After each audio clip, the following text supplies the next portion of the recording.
Hello, I'm Sarah Grady Ackerman. Carol Frost is the 2010 Florida Book Awards Gold Medalist in the Poetry category. Her compilation, titled Honeycomb Poems, chronicles her experiences with her mother's struggle with Alzheimer's disease, and it offers a sincere, courageous view of memory, identity, and relationships. Carol, thank you so much for being here. Thank you, Sarah. And I imagine, Carol, that this award has to hold such a very special place for you because it's so tied closely to your mother. Talk about that.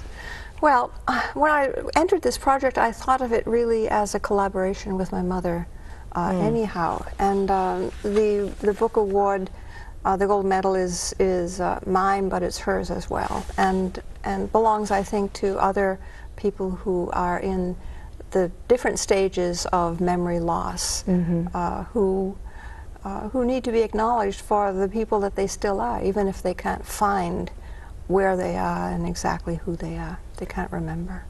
Well, in your book, or in the collection of Honeycomb, you use bees as your metaphorical backdrop. How did you decide on bees? What was the correlation? What attracted you to it? Sure. Well, that's a wonderful question.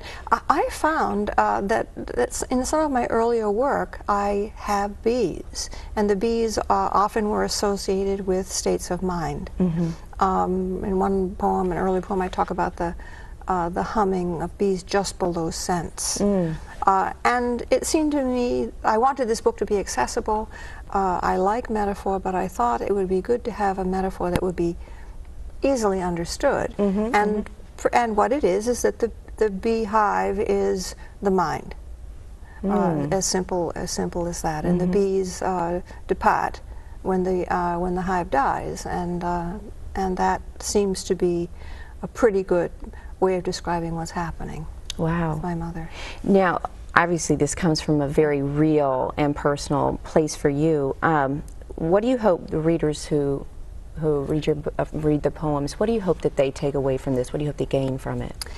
Right. Well, I think that this, first of all, this is a state and a situation that's happening more and more, as we know, and I know very few people who haven't been touched by the experience. Right. I think that people don't quite know how to think about it or how to feel about it. It's so devastating, right, to see someone that you love basically begin to lose herself. Right. One time, my mother said to me, "I don't know where Renee is." That's her name, Renee. I just don't know. And I thought that I could understand better what was going on with her and her loss of identity and a notion really of time and space. Which, the poems are metaphysical in a sense too, although I try very hard to hide that so that people will keep on reading. And but to give people an opportunity to experience from a book what maybe they haven't yet quite experienced, or they're beginning to and don't fully understand. Wow. How about you personally? Did you find some healing in writing this as well? Sure.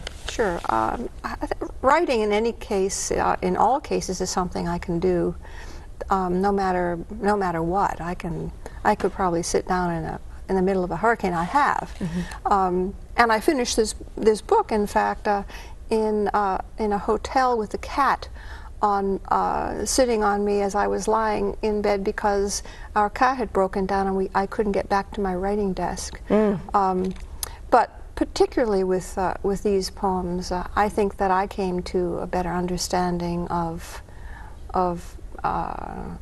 well, maybe my mother and my relationship, and then questions like, my mother was always very, very smart, and she retains her intelligence, but she just can't remember, and she doesn't know who she is.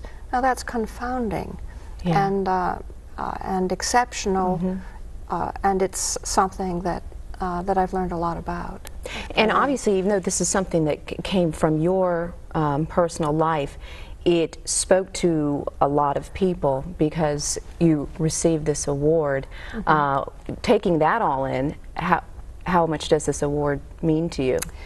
Well, maybe I've managed to do what I wanted to do, which was to write a book that was accessible about a very difficult topic, about something that's personal, but didn't turn into a pity party, and didn't become sentimental.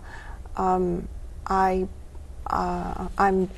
very proud of the award, and I thank everyone who was involved with my receiving it. Certainly.